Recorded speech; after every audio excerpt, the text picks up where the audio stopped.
ሰበር ዜና በትግራይ ክልል እየከረረ የመጣው ውጥረት መፈንዳት ጀምረዋል። ሌሊቱን በትግራይ ክልል በኤርትራ ድንበር አቅራቢያ የድሮን ጥቃት ተፈጽሟል። እጅግ አደገኛ የተባለና ለረጅም ጊዜ ከፍተኛ ፍንዳታዎች የተሰሙበት ጥቃት ነው የተፈጸመው። ዝርዝሩን ይዘናል፣ ይሰሙታል። በሌላ በኩል የመካከለኛው ምስራቅ ውጥረት አሁንም በከባድ ጥቃቶች እንደቀጠለ ነው። ኢራን በኩዌትና ባህሬን በሚገኙ የአሜሪካ የጦር ሰፈሮች ላይ የሚሳኤል ጥቃት መፈጸሟን አስታውቃለች። አሜሪካም በኢራን የባህር ዳርቻ የራዳር ጣቢያዎች ላይ ጥቃት መፈጸሟን አስታውቃለች። ሁለቱም ሀገራት እርስ በርሳቸው ጥቃቶችን ፈጽመዋል። ዝርዝሩን ይዘናል፣ ይሰሙታል። በሌላ በኩል ጠቅላይ ሚኒስትር ዶክተር አብይ አህመድ በአርሲ ዞን ጥቃት ጥልቅ ሀዘናቸውን ገልጸዋል። በጽህፈት ቤታቸው በኩልም መግለጫ አውጥተዋል። ዝርዝሩን አሰማችኋለሁ። በተመሳሳይ ዜና በጉዳዩ ዙሪያ የሰላም ሚኒስቴርም መግለጫ ሰጥተዋል። ሁሉንም በዝርዝር ትሰማላችሁ። ሰላም ጤና ይስጥልኝ ውድ ተመልካቾቻችን፣ የሰዓቱን የተመረጡ ሰበር ዜናዎችን ይዤ ቀርብ ያለው አብራችሁን ቆዩ። በቀጣይ ፈጣንና እውነተኛ ሰበር መረጃዎችን በፍጥነት ለመከታተል ቻናሉን ሰብስክራይብ በማድረግ የዶል ምልክቷን በመጫን አሁኑኑ ቤተሰብ ይሁኑ። ይህንን ቪዲዮ ደግሞ ላይክ በማድረግ ቤተሰብነታችሁን አጠናክሩ። አሁን ዜናዎቹን በዝርዝር ወደ እናንተ አደርሳለሁ። እስከ ቪዲዮ መጨረሻ አብራችሁን ቆዩ።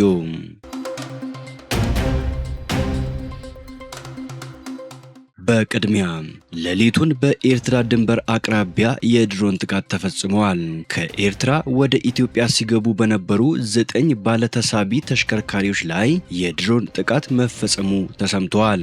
ተሽከርካሪዎቹ የትራንስ ኢትዮጵያ ንብረት እንደነበሩ የተጠቆመ ሲሆን ከኤርትራ ወደ ኢትዮጵያ ትግራይ ክልል ገማሃሎ ሽራሮ ገብተው ከቆሙ 24 ሰዓት አልፏቸዋል ተብለዋል። የጦር መሳሪያ ሳይጭኑ እንዳልቀረም ተጠቁመዋል። ለዚህ ማረጋገጫ የተባለው ትናንት ሌሊት የድሮን ጥቃቱ ሲፈጸም ለሰዓታት የቆዩና አካባቢውን ያናወጠ ፍንዳታ ታይተዋል፣ ተሰምቷል ሲሉ ምንጮቻችን መስክረዋል። በሽራሮና ገማሃሎ የህወሓት አርሚዎችና የሻቢያ ኃይሎች እንደሚንቀሳቀሱ በአካባቢውም ድብቅ የጦር መሳሪያ መጋዘን እንዳዘጋጁ ተጠቁመዋል። የትግራይ ምንጮቻችን እንዳደረሱን ከሆነ አሽከርካሪዎቹ ከመኪና ውጪ ስለነበሩ ከሞት መትረፋቸውንም ገልጸዋል። በዚህ ዙሪያ ተጨማሪ መረጃዎች እንደደረሱን ወደ እናንተ የምናደርስ ይሆናል። ወደ ዓለም አቀፋዊ ዜናዎቻችን ስንሸጋገር የመካከለኛው ምስራቅ ውጥረት አሁንም በከባድ ጥቃቶች እንደቀጠለ ነው። ኢራን በኩዌትና ባህሬን በሚገኙ የአሜሪካ ጦር ሰፈሮች ላይ የሚሳኤል ጥቃት መፈጸሟን አስታወቀች። የኢራን እስላማዊ አብዮታዊ ዘብ በኩዌትና በባህሬን በሚገኙ የአሜሪካ ወታደራዊ ኢላማዎች ላይ የሚሳኤል ጥቃት መፈጸሙን በይፋ አረጋገጠ። አብዮታዊ ዘቡ ጥቃቱን የሰነዘረው በደቡባዊ ኢራን በሚገኙ መሰረተ ልማቶች ላይ አሜሪካ በቅርቡ ለፈጸመችው የአየር ጥቃት ቀጥተኛ ምላሽ ለመስጠት መሆኑን ገልጸዋል። ከቴሄራን የወጡ መግለጫዎች እንደሚያመለክቱት ጥቃቱ ያነጣጠረው በኩዌት በሚገኘው አሊ አልሳሌም የአየር ኃይል ሰፈርና በባህሬን በሚገኘው የአሜሪካ 5ኛ የባህር ኃይል እዝ ዋና መስሪያ ቤት ላይ ነው። የኢራን ባለስልጣናት ክዋኔው የሀገሪቱን የአየር መከላከያ መረቦች የመስበርና ስትራቴጂካዊ ወታደራዊ ተቋማትን የማጥቃት ብቃት ያሳየ ነው ሲሉ ሞግተዋል። ከተለያዩ ወታደራዊ ምንጮች የተገኘው መረጃ እንደሚያሳየው በጥቃቱ ወቅት 7 የባላስቲክ ሚሳኤሎች ወደ ተለያዩ ኢላማዎች ተተኩሰዋል። ሆኖም የአሜሪካ የኩዌትና የባህሬን የአየር መከላከያ ስርዓቶች 6ቱን ሚሳኤሎች በአየር ላይ ማክሸፍ የቻሉ ሲሆን ቀሪው አንድ ሚሳኤል ደግሞ ሳይደርስ መክሸፉ ተገልጸዋል። ጥቃቱን ተከትሎ የባህሬን መንግስት በመላ ሀገሪቱ የአየር መከላከያ ሳይረኖችን በማስነሳት የጥንቃቄ እርምጃ ወስደዋል። የዋሽንግተን ባለስልጣናት በጥቃቱ ሳቢያ በሰው ህይወት ላይ የደረሰ ምንም አይነት ጉዳት አለመኖሩን አስታውቀዋል። በተጨማሪም የ5ኛው የባህር ኃይል እዝ ዋና መስሪያ ቤት ከፍተኛ ውድመት ደርሶበታል የሚለውን የኢራንን የፕሮፓጋንዳ መግለጫ ውድቅ አድርገውታል። ይህ የቅርብ ጊዜ የሚሳኤል ልውውጥ በዋሽንግተንና በቴሄራን መካከል ለረጅም ጊዜ የዘለቀውን ፍጥጫ ወደ አደገኛ አደገኛ ምዕራፍ ያሸጋገረው ሲሆን በባህረ ሰላጤው ቀጠና ላይ ሰፊና መፍትሄ አልባ የክልላዊ ጦርነት ስጋትን ይበልጥ ማጥላቱን የፖለቲካ ተንታኞች እየገለጹ ይገኛሉ። በሌላ በኩል አሜሪካ በኢራን የባህር ዳርቻ የራዳር ጣቢያዎች ላይ ጥቃት መፈጸሟን አስታወቀች። የዩናይትድ ስቴትስ የጦር ኃይሎች በኢራን የባህር ዳርቻ በሚገኙ የራዳር ጣቢያዎች ላይ ጥቃት መፈጸማቸውን የአሜሪካ መከላከያ ሚኒስቴር አስታወቀ።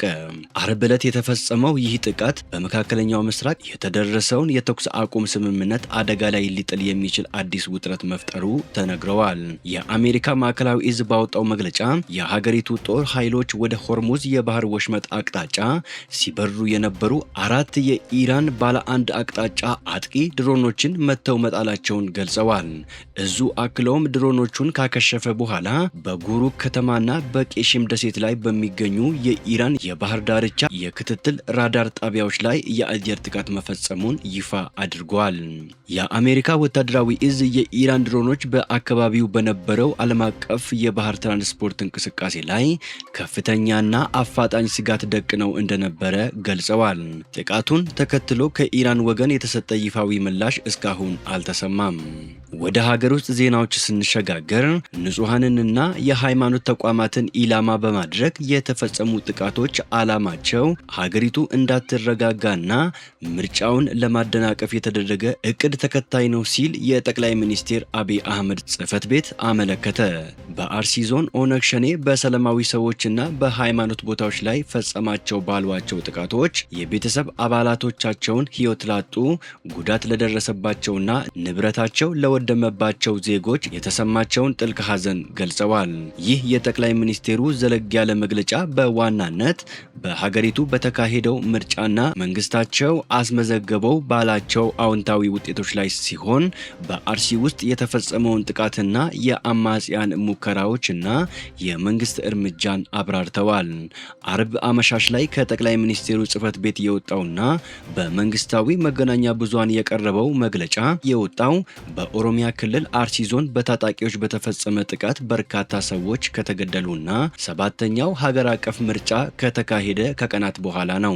ምርጫውን ተከትሎ በተለያዩ መገናኛ ብዙሃን የተዘገበው በምስራቅ አርሲ አንዳንድ ወረዳዎች የተፈጸመ ጥቃት የኦርቶዶክስ እምነት ተከታዮችና አብያተ ክርስቲያናት ላይ ያነጣጠረ መሆኑን የቤተ ክርስቲያኗ ፓትርያርክ አቡነ ማትያስ በሐዘን ባወጡት መግለጫ ገልጸዋል። እሁድ ግንቦት 23 እና ሰኞ ግንቦት 24 የምርጫው ዕለት በተፈጸመው ጥቃት በ3 ወረዳዎች ውስጥ የሚኖሩ ቢያንስ 13 ሰዎች መገደላቸውን፣ በርካቶች መጎዳታቸውን፣ በመቶዎች የሚቆጠሩ መፈናቀላቸውን እንዲሁም አንድ ጥንታዊ ቤተ ክርስቲያን በእሳት ሲወድም ሌላ ቤተ ክርስቲያን ደግሞ ዘረፋ እንደተፈጸመበት ቤተ ክርስቲያኗ አስታውቃለች። የጠቅላይ ሚኒስቴሩ ጽሕፈት ቤት ባወጣው መግለጫ ጥቃቶቹ የሀገሪቱን እድገት ለማደናቀፍ ከሚሹ አካላት፣ በአማራ ክልል ከሚንቀሳቀሱ አማጽያንና ለሀገሪቱ እድገት ጥላቻ ካላቸው የውጭ ኃይሎች ጋር በጥምረት የተከናወኑ ነው ብለዋል። ጨምሮም ኦነግ ሸኔ በጸጥታ ኃይሎች በተወሰደበት እርምጃ ፍላጎቱን ማሳካት ባለመቻሉ ስስ ኢላማዎች ላይ በማተኮር የሃይማኖትና የብሔር ግጭት ለመቀስቀስ በአርሲ ዞን ውስጥ ጥቃት ፈጽሟል ሲል አመላክቷል። በሌላ በኩል በኢትዮጵያ የተካሄደውን 7ኛ ጠቅላላ ምርጫ ለማደናቀፍና የህዝብን ሰላም ለማደፍረስ ጽንፈኛ ኃይሎችና የውጭ ጠላቶች የከፈቱት ሁለንተናዊ ጥቃት መክሸፉን የሰላም ሚኒስቴር አስታውቋል። ሚኒስቴሩ በሰጠው መግለጫ ሀገራዊ ለውጡን የማይቀበሉ አካላት በመሬት ላይ የሽብር ጥቃቶችን ከመፈጸም ጀምሮ ዘመናዊ ቴክኖሎጂን በመጠቀም የፕሮፓጋንዳና የስነ ልቦና ጦርነት ሲያካሂዱ ቆይተዋል። የኢትዮጵያ መንግስት ምርጫውን የህልውናና የዲሞክራሲ ስርዓት ግንባታ ማረጋገጫ አድርጎ በመውሰድ በቅንጅት ሲሰራ መቆየቱን የገለጸው ሚኒስቴሩ በአንጻሩ የስልጣን ሽግግርን በድምጽ መስጫ ኮሮጆ ሳይሆን በኃይል ለመጠቅለል የሚሹ የውስጥ ቅጥረኞችና የኢትዮጵያን እድገት የማይፈልጉ የውጭ ኃይሎች ሂደቱን ለማስቆም ከምርጫው በፊት ወቅትና በኋላ ከፍተኛ ሴራዎችን መሸረባቸውን ይፋ አድርጓል። አፍራሽ ኃይሎቹ የመንግስትን ህጋዊ ቅቡልነት ለማሳጣትና ኢትዮጵያን ወደ ስርዓት አልበኝነት ለመክተት ህዝቡ የምርጫ ካርድ እንዳይወስድ፣ በፖለቲካ ድጋፍ ሰልፎች ላይ እንዳይገኝና በምርጫው ቀን ድምፅ እንዳይሰጥ ቅስቀሳ ሲያደርጉ እንደነበረ ተጠቅሰዋል።